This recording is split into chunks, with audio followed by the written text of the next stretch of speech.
Bismillahirrahmanirrahim. Assalamualaikum warahmatullahi wabarakatuh. Innal hamdanillah nahmaduhu wa nasta'inuhu wa nastaghfiruh wa na'udzu billahi min shururi anfusina wa min sayyiati a'malina may yahdihillahu fala mudilla lahu wa may yudlil fala hadiyalah. Asyhadu an la ilaha illallah wahdahu la syarikalah wa asyhadu anna Muhammadan abduhu wa rasuluhu la nabiyya ba'dah. Allahumma shalli ala Muhammad wa ala ali Muhammad wa ala alihi wa sahbihi ajma'in amma ba'd. Rabbi shrah li sadri wa yassir li amri wa hlul 'uqdatam min lisani yafqahu qawli. Rabbi zidni ilma warzuqni fahma. Hadirin jamaah salat maghrib dan majelis kajian malam Sabtu Masjid Al-Mubarak yang dimuliakan Allah. Alhamdulillah, mari kita sama-sama panjatkan puji syukur kehadirat Allah dengan lisan kita, dengan qalb kita, kesadaran hati kita, dan segenap anggota tubuh kita, bahwasanya Allah telah melimpahkan berjuta nikmat kepada kita hingga detik ini. Syukur nikmat itu bukan sekedar formalitas lisan semata. Kalau kata para ulama, qayyidun nikmah, mengikat nikmat. Jadi syukur itu mengikat nikmat. Apa yang ada pada kita saat ini, entah itu kesehatan, entah itu kesempatan, ini kita ikat dengan syukur.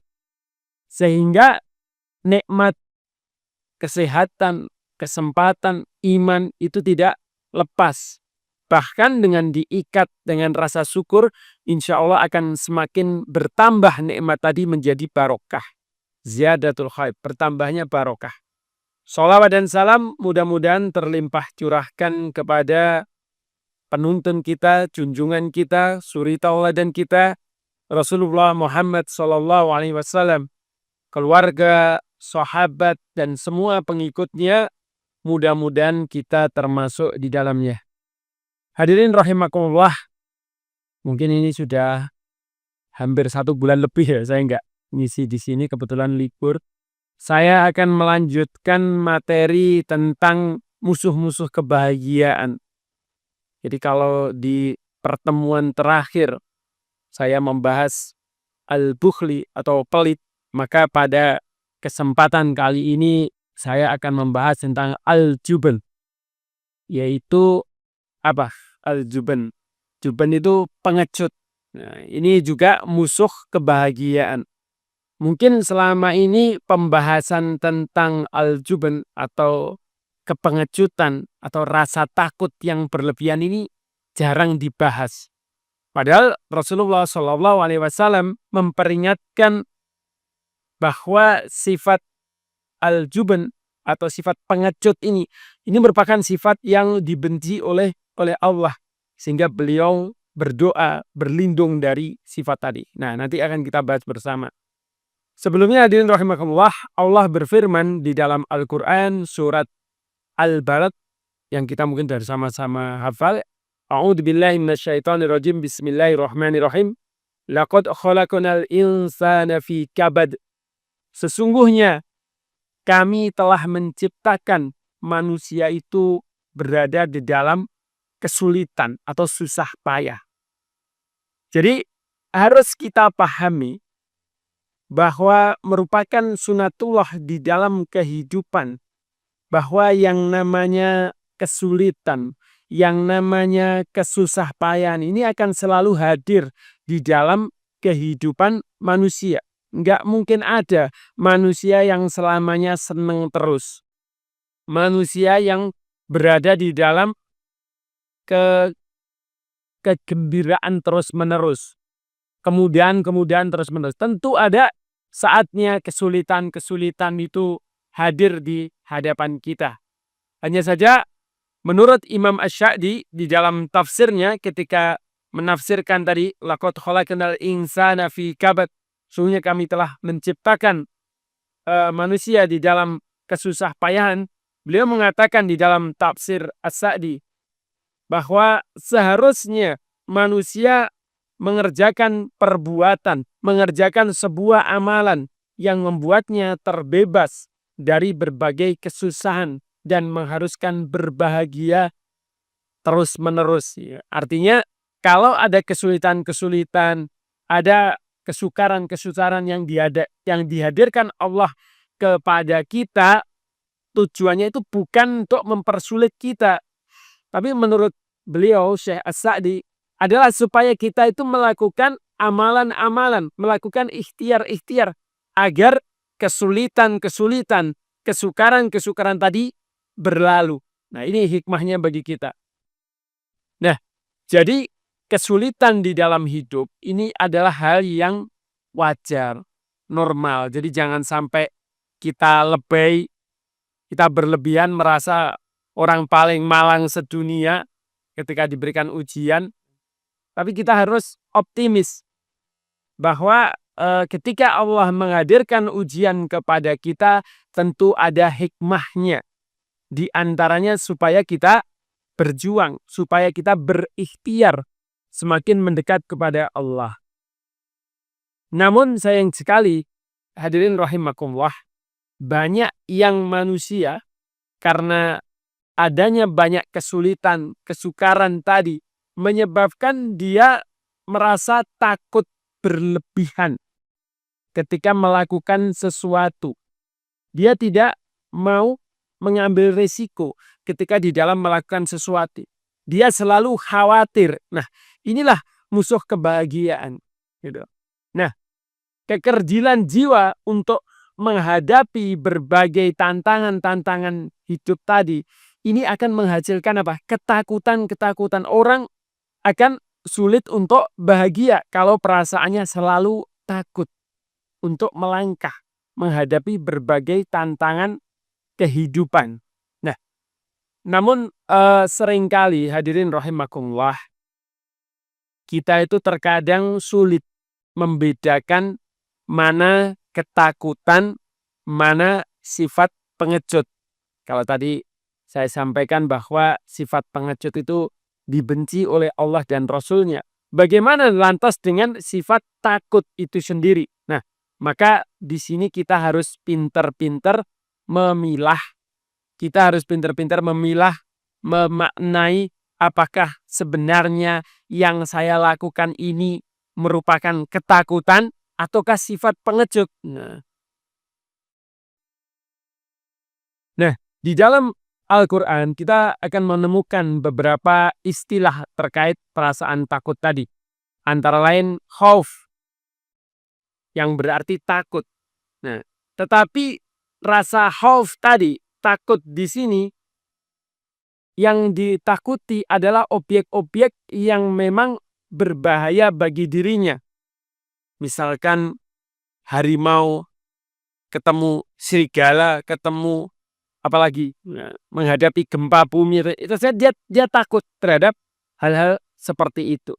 Nah, di dalam Al-Quran misalkan di dalam surat Yusuf surat ke-12 ayat 13 Allah berfirman, A'udzubillahi minasyaitonirrajim, bismillahirrahmanirrahim. Qala inni layahzununi an tadhabu bihi wa khafu ayyakulahu ti'bu wa antum anhu ghafilun. Berkata Yakub, ini bapaknya Nabi Yusuf, sesungguhnya kepergian kamu, artinya kepergian Yusuf bersama saudara-saudaranya, bersama Yusuf amat menyedihkanku dan aku khawatir. Dia takut kalau dia dimakan serigala sedangkan kamu lengah daripadanya. Nah, artinya di sini seorang nabi pun, Nabi Yakub, ada perasaan khawatir, ada perasaan khauf, takut. Jadi kalau ada seseorang terus dengan gagah beraninya ngomong, "Lu kenapa takut sama serigala? Kenapa takut sama harimau? Bukankah takut itu hanya kepada Allah?" Nah, ini kurang tepat gitu loh. Jadi itu suatu hal yang fitrah. Jadi kalau memang sesuatu itu berbahaya, kita takut boleh-boleh saja. Nah, demikian juga khosyah yang artinya takut tapi objeknya adalah Allah. Jadi takut kepada Allah. Nah, di sini merupakan takut yang bukan hanya wajar, bahkan wajib.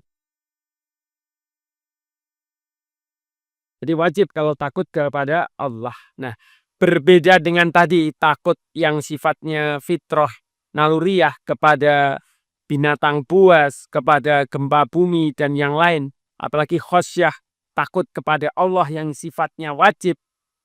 Ada rasa takut yang ini malah tercela. Nah, ini yang disebut dengan al-juban. Jadi menurut bahasa, menurut lughah, al-juban itu apa? Takut atau ketidakberanian dalam menghadapi sesuatu yang seharusnya dihadapi. Jadi tidak berani, takut menghadapi sesuatu yang harusnya dihadapi. Contoh, di dalam kehidupan ini mesti ada persoalan menang kalah, berhasil gagal. Misalkan seorang pedagang itu resikonya ketika dia berdagang, kalau nggak untung ya rugi. Itu resiko. Jangan sampai karena ketakutan dia, waduh, sekarang ekonomi sulit, jadi mesti ini nanti gagal saya. Ini ketakutan dulu. Wong belum berusaha kok sudah takut. Seorang petani misalkan, dia mau menanam tanaman, dia mau bercocok tanam, tapi sudah dihantui perasaan, waduh, ini mesti gagal. Kondisinya seperti ini, tanaman saya mesti gagal. Nah, seperti ini ketakutan yang berlebihan. Dia belum melakukan, tetapi sudah takut duluan. Seorang jomblo, nah ada jomblonya nggak di sini? Misalkan mau mengkitbah lawan jenisnya, loh engko nek ditolak piye? Nanti kalau tidak diterima gimana? Ya itu sudah resiko. Resikonya antara diterima dan tidak. Gitu loh. Jangan sampai belum melangkah sudah ketakutan dulu. Wah, nanti ditolak ya. Akhirnya nggak nikah-nikah. Wong dia nggak berani. Nah, ini yang kita sebut dengan juban. Jadi pengecut. Tidak berani menghadapi sesuatu yang seharusnya dihadapi. Nah, di dalam pandangan Islam, al-juban diartikan sebagai sikap pengecut, yaitu rasa takut yang berlebihan terhadap sesuatu yang seharusnya dihadapi dengan keberanian dan keteguhan iman. Nah, ini yang harus menjadi pokok yang harus kita perhatikan. Jadi al-juban, pengecut itu bagi orang beriman merupakan sesuatu yang tercela. Kenapa? Karena kalau dia punya iman, sesuatu yang harus dia hadapi, harusnya dia berani menghadapi apapun resikonya. Seorang pedagang resikonya untung atau rugi. Seorang yang mengkitbah mau nikah resikonya diterima atau ditolak. Seorang petani resikonya panennya berhasil atau gagal. Semuanya kemungkinan bisa terjadi. Kalau dia punya iman, dia akan sadar. Dia akan berani melangkah. Kenapa? Karena dia yakin bahwa apapun yang terjadi, apapun yang akan dia terima, itu adalah yang terbaik bagi dirinya saat itu. Kenapa? Karena yang menentukan hasil itu semua, baik seorang pedagang ketika dia beruntung atau rugi, ketika seorang petani panennya gagal atau berhasil, seorang yang mau nikah diterima lamarannya atau tidak, yang menentukan itu adalah Allah. Jadi kewajiban bagi seorang manusia adalah apa? Berikhtiar, beramal seoptimal mungkin. Baru kemudian dia serahkan hasilnya kepada Allah. Fa'ida azamta fatawakkal 'alallah. Jadi Dia berusaha, dia berikhtiar, selanjutnya dia bertawakal kepada Allah. Apapun hasilnya, dia ridho terhadap ketentuan Allah. Dengan demikian, maka hati akan menjadi tenang. Dengan demikian, kita akan diliputi kebahagiaan. Hadirin rahimakumullah, seringkali itu manusia itu stres. Seringkali manusia itu perasaan hatinya nggak karu-karuan. Kenapa? Karena dia selalu berpikir tentang hasil. Padahal yang menentukan hasil itu loh bukan dirinya. Kewajiban kita yang dibebankan kepada kita bukanlah hasil. Allah hanyalah menyuruh berusaha. Hasilnya kita serahkan kepada Allah. Nah, orang-orang yang pengecut tadi, yang diliputi ketakutan tadi, seringkali yang dia pikirkan hanyalah hasilnya, sehingga dia tidak berani untuk melangkah. Nah, disinilah kita memahami bahwa Nabi Muhammad SAW, beliau memiliki kebiasaan selalu berlindung kepada Allah dari sifat al-jubn tadi. Jadi beliau berlindung dari sifat pengecut tadi. Sebagaimana dijelaskan dalam hadis yang dikeluarkan oleh Bukhari dan Muslim dari sahabat Anas bin Malik radhiyallahu anhu, beliau Nabi Muhammad SAW bersabda, Allahumma inni a'udzubika minal hammi wal hazm wal ajzi wal kasal wal bukhli wal jubn wa golabatid daini wa qahrir rijal. Ya Allah, sesungguhnya aku berlindung kepadamu dari gundah hati, dari kecemasan dan kesedihan, dari rasa malas dan lemah, dan dari rasa kikir, pelit, dan penakut, dan dari lilitan hutang dan penguasaan orang lain, dari kedoliman orang lain. Nah, ini yang kita bahas ya. Yang kita bahas beberapa bulan terakhir, ini masuk ke 6, jadi tentang al-jubn. Nah, di dalam hadis yang lain, beliau juga berdoa dengan redaksi yang hampir sama. Dari Sa'ad bin Abi Waqqas radhiyallahu anhu, beliau berkata, Rasulullah SAW biasa meminta perlindungan kepada Allah saat zuhur sholat. Jadi sebelum sholat itu selesai. Doanya sama, Allahumma inni a'udzubika minal bukhli wa a'udzubika minal jubni. Ini potongan-potongan saja ya. Jadi aku berlindung dari sifat bakhil dan dari sifat penakut. Dalam dua hadis tadi sudah jelas. Jadi beliau sallallahu alaihi wasallam ini berlindung dari kebakhilan, pelit yang sudah kita bahas kemarin, dan juga kepengecutan. Nah, ini. Nah, hadirin rahimakumullah, para ulama menjelaskan kenapa Rasulullah SAW sampai berlindung dari sifat ini. Al-Qadi Iyad mengatakan, itulah bentuk berlindungnya Nabi SAW. Beliau berlindung dari sifat pengecut dan kikir, dan bakhil. Disebabkan kenapa? Karena kedua sifat tadi terkandung beberapa keburukan. Seperti tidak bisa sempurna dalam melaksanakan kewajiban dan menunaikan hak-hak Allah Subhanahu wa Ta'ala. Ya tentu saja, orang kalau pengecut, maka tidak hanya persoalan-persoalan di dunia, tapi persoalan-persoalan terkait akhirat pun akan banyak yang dia tinggalkan. Dalam persoalan dunia, orang yang pengecut ini cenderung akan ditinggalkan secara sosial.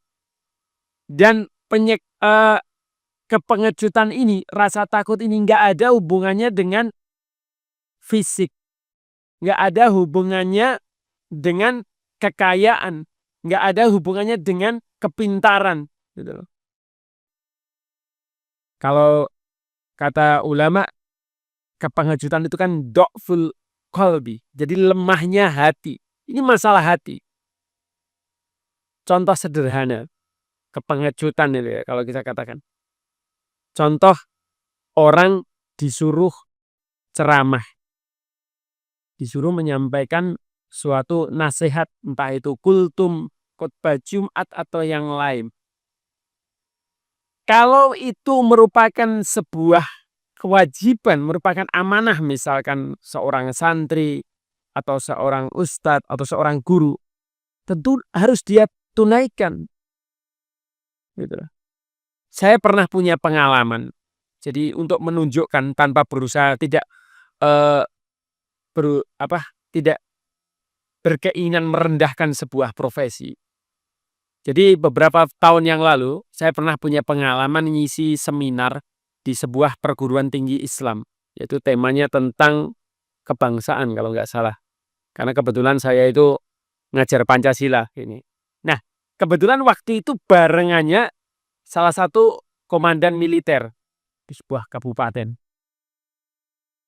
Nah, ternyata gitu loh, belum tentu seseorang yang kelihatannya itu sangar, kelihatannya gagah itu berani untuk ceramah berpidato secara panjang lebar. Saya tahunya dari mana? Ya kebetulan saya punya teman juga yang salah satu aparat militer itu. Ini kamu gara-gara ini komandan saya nggak bisa tidur. Jadi semalam itu dia mau tampil besok itu saya ngomong apa itu sampai bingung. Padahal dia biasa perang. Ini untuk menunjukkan apa? Ternyata keberanian untuk tampil, keberanian menyampaikan sesuatu nggak ada hubungannya dengan fisik. Nah ini hal yang perlu kita pahami. Karena sekali lagi, sebagaimana disampaikan oleh para ulama tadi, kepengejutan ini ada kaitannya dengan do'ful qalb, dengan kekuatan hati. Gitu. Makanya saya punya trik, punya tip untuk para santri. Jadi saya biasa berhubungan dengan santri, mahasiswa yang ketika disuruh apa-apa, misal disuruh kultum nggak berani. Saya punya resep yang diajarkan oleh guru-guru kami. Kamu kenapa? Kok ketika Ramadan disuruh kultum nggak berani? Saya ngimami saja Ustadz. Jadi kadang-kadang santri itu macam-macam. Enek sing wani ngimami rawani kultum. Enek sing wani kultum rawani ngimami. Ini saya ngimami saja Ustadz. Lho iki piye wis meh dadi ustadz, wis meh lulus. Kok belum berani kultum? Nah, saya kasih resep yang diajarkan guru-guru kami. Apa Ustadz? Nah, resepnya sederhana sebenarnya. Supaya kamu nggak dituduh pengecut. Gitu. Jadi sebelum kamu naik ke panggung, sebelum kamu naik ke mimbar, hatta hanya kultum, kuliah semau antum. 5 menit, 2 menit. Ya. Periksa dulu niatmu. Ini yang diajarkan oleh para ulama kita. Innamal a'malu biniat. Periksa niatmu. Kamu itu ketika mau berceramah, ketika kamu mau kultum, niatmu itu untuk apa? Ketika niatmu untuk Allah, kamu itu gak peduli. Jamaahmu tidur semua, jamaahmu sedang asik makan semua, jamaahmu pergi semua, enggak masalah. Itu kalau kamu lillah. Sehingga ketika kamu selesai ceramah, terus jamaah mencemooh kamu, mengolok-olok kamu enggak peduli. Kenapa? Yang kamu harapkan, yang menjadi niatmu itu bukan itu. Jadi dihina tidak tumbang, dipuji tidak terbang. Sebaliknya, kalau habis ceramah banyak yang memuji-muji kamu tidak besar kepala. Nah itulah. Jadi yang membuat kamu berani adalah niatmu. Nah, ini obat untuk yang masih takut-takut untuk tampil itu seperti itu. Yang diajarkan oleh guru-guru kami. Hadirin rahimakumullah. Jadi dengan memiliki sifat pengecut tadi, ada banyak hal, kewajiban-kewajiban agama maupun dunia yang sulit tersampaikan. Misalkan amar ma'ruf nahi mungkar. Kita mau berdakwah, kita mau mengingatkan masyarakat, kita mau memperbaiki keluarga kita. Serba ewo pekewo. Sebenarnya bukan ewo pekewo, takut gitu loh. Ini yang perlu kita perhatikan. Termasuk kalau di dalam urusan-urusan dunia, kita patut prihatin gitu loh. Kenapa kaum muslimin kok sedikit sekali yang memiliki visi keislaman bagus terus kemudian tampil menjadi pemimpin-pemimpin yang baik. Kenapa? Karena mereka takut.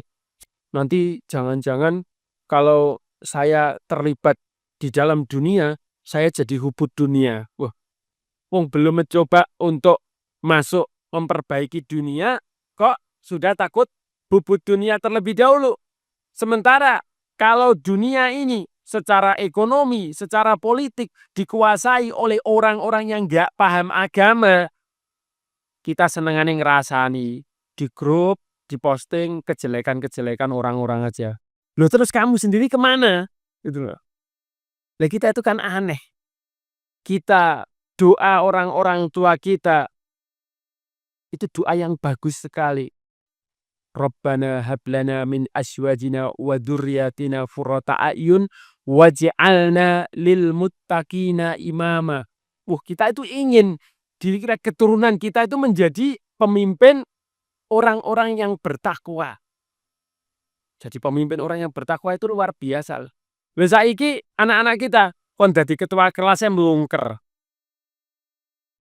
Gimana jadi pemimpin RT ora wani gitu. Katanya ingin jadi pemimpin orang yang bertakwa. Nah, maka ini harus kita mulai minimal jadi pemimpin rumah tangga dulu. Nah, kalau jadi pemimpin rumah tangga aja nggak berani ya harus introspeksi.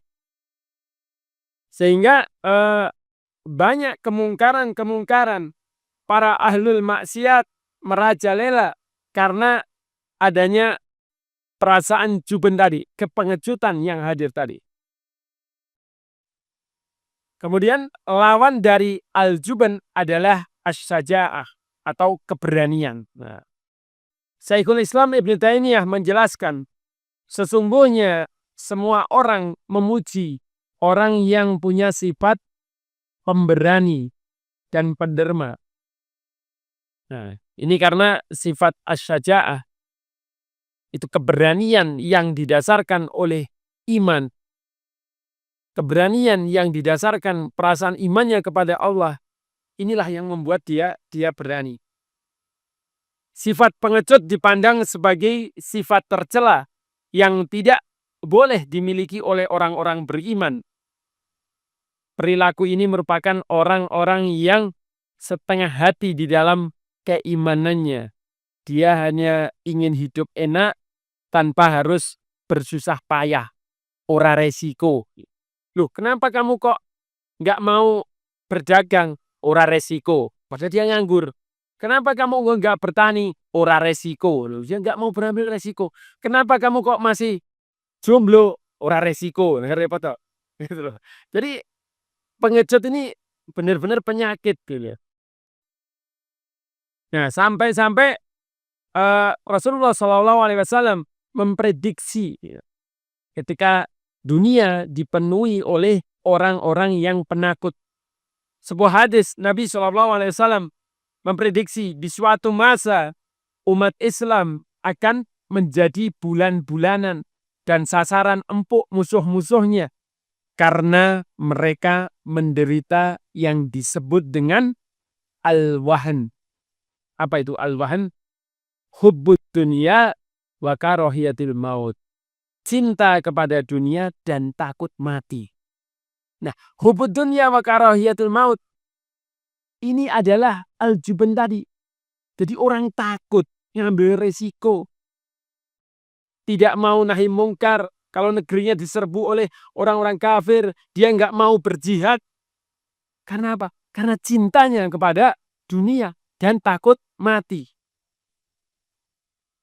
Inilah yang menyebabkan al-wahan tadi.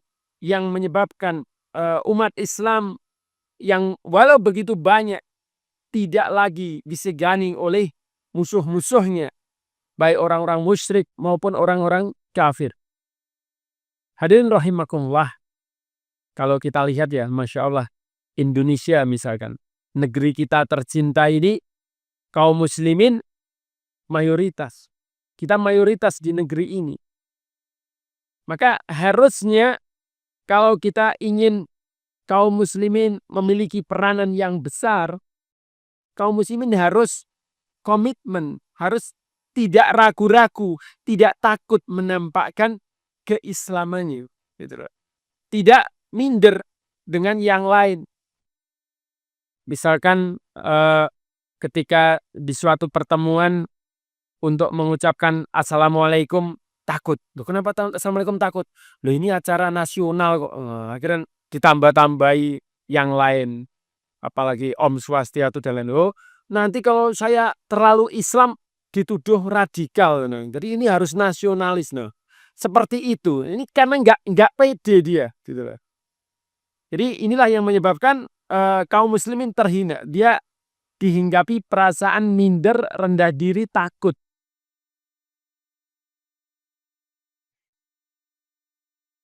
Nah, maka as-syaja'ah atau keberanian tadi merupakan sebuah jalan untuk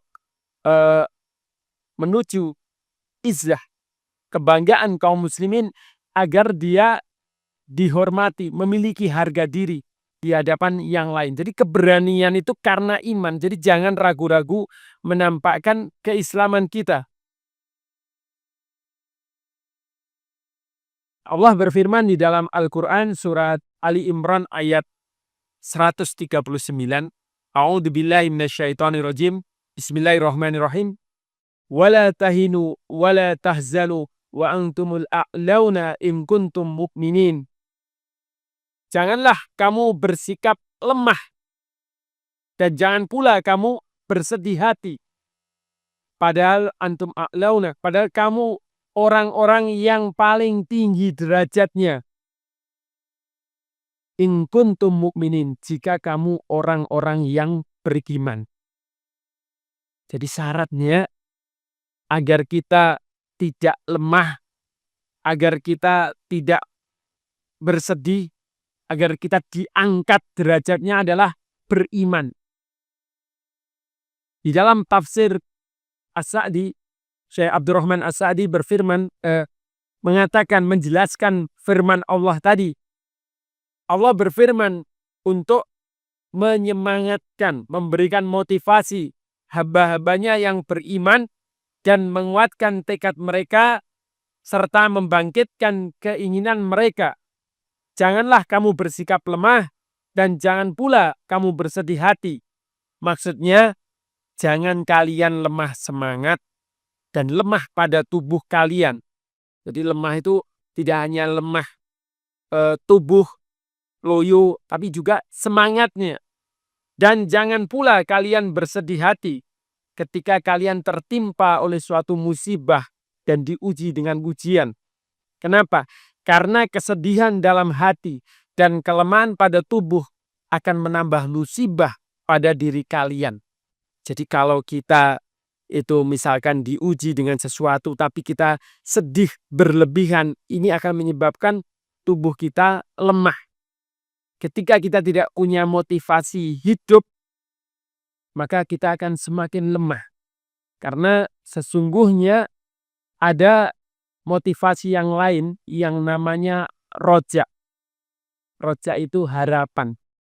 Jadi sekuat apapun ujian, ketika kita masih memiliki harapan, itu insya Allah akan membuat kita tetap semangat. Contoh, kenapa seorang petani itu bersemangat di dalam mengelola tanamannya? Karena dia punya harapan. Nanti Allah akan menurunkan rizki saya dengan panenannya. Tapi bagaimana kalau seorang petani di awal-awal sudah pesimis? Loh mbah, kowe nandur kok loyo, ora semangat. Lah iki kok ketoke panene gagal kok. Lho urung-urung wis ngono lah. Ini sulit gitu loh. Seorang ikhwan, seorang laki-laki mau melamar akhwat. wis maju iki wis loyo dhisik. Ngopo? Ya paling ditolak. Susah. Dia nggak akan semangat gitu. Maka roja, harapan ini yang akan membuat kita tetap bersemangat.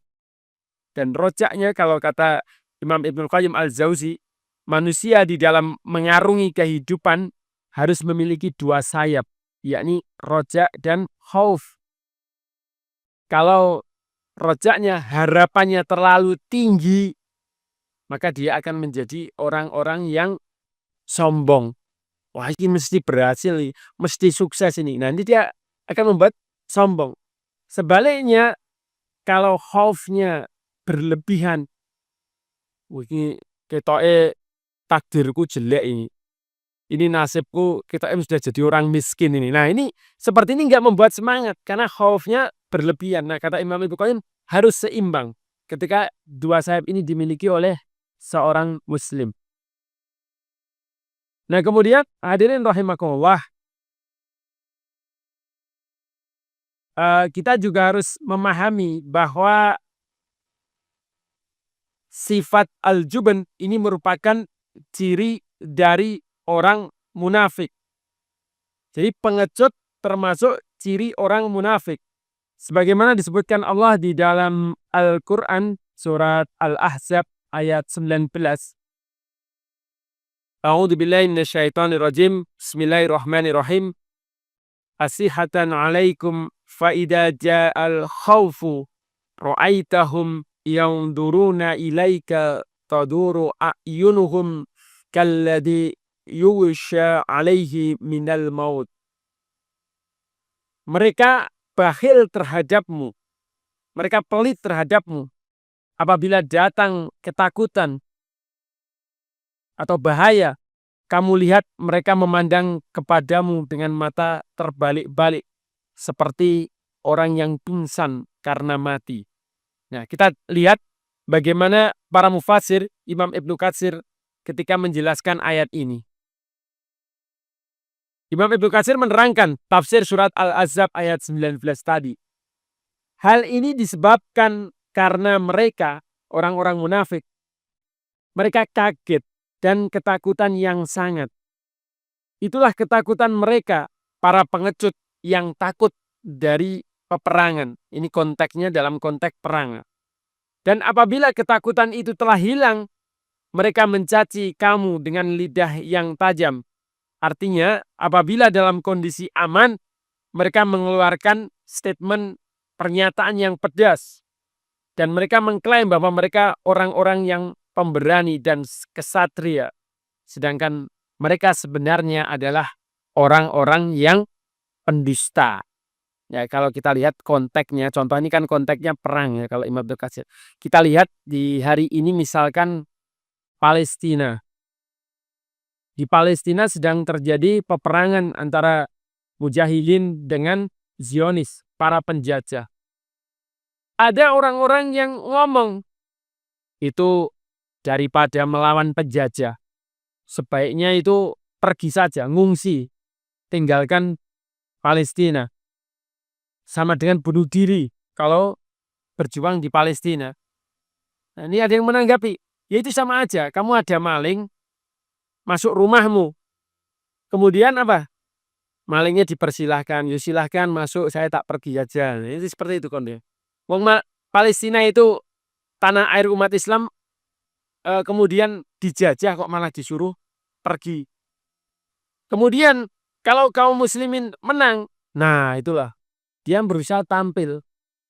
Padahal kalau ada kaum muslimin yang syahid di Palestina misalkan, dia mengolok-ngolok, lah ini loh akibatnya kalau melawan Zionis dan lain sebagainya. Nah, sifat-sifat munafik seperti ini lahir dari orang-orang yang pengecut. Jangankan berperang, nyumbang sewu ora. Dia malah mencela. Naudzubillah summa naudzubillah. Nah, kemudian apa hubungannya dengan as-sa'adah, dengan kebahagiaan? Kalau tema kita kebahagiaan. Lantas apa hubungannya al-jubn tadi, sifat pengecut tadi, dengan kebahagiaan? Orang-orang yang memiliki sifat pengecut itu sejatinya dia tidak bahagia. Dia akan selalu gelisah dan penuh ketakutan. Jadi orang-orang yang pengecut tadi, dia sulit untuk bahagia. Bagaimana bahagia? Dia pengangguran, nggak mau bekerja. Bagaimana dia bahagia? Dia jomblo abadi, nggak mau nikah, takut nikah, bebas resiko. Nah, ini sulit bahagia mereka. Orang-orang pengecut selalu diliputi rasa takut yang berlebihan, baik terhadap manusia, terhadap keadaan maupun masa depan. Dalam bayangannya hidup ini selalu negatif terus. Presiden ganti podo wae, ekonomi susah. Dia nggak pernah punya pandangan bahwa Allah akan menurunkan kebaikan di dalam kehidupannya, tidak peduli siapapun pemimpinnya. Ini yang harus kita pahami. Jadi ketika ada keburukan-keburukan selalu dinisbahkan kepada orang lain. Kenapa kok kamu selalu sedih? Ekonomi sulit, politik gak jelas, orang-orang membenci saya. Loh, ini kok kenapa? Semua serba negatif. Padahal di dalam Islam, kebahagiaan sejati datangnya dari ketawakalan kepada Allah dan keberaniannya di dalam menghadapi ujian hidup. Allah berfirman di dalam Al-Quran, A'udzubillahi minasyaitonirrajim, Bismillahirrahmanirrahim. Innama dzalikumus syaitanu yukhawwifu awliya'ah fala takhafuhum wa khafuni in kuntum mu'minin. Sesungguhnya setan itu menakut-nakuti kamu dengan kawan-kawannya. Maka janganlah kamu takut kepada mereka, tapi takutlah kepadaku jika kamu benar-benar orang yang beriman. Al-Quran surat Ali Imran ayat 175. Ayat ini menjelaskan bahwa rasa takut yang berlebihan ini adalah apa? Tipu daya setan.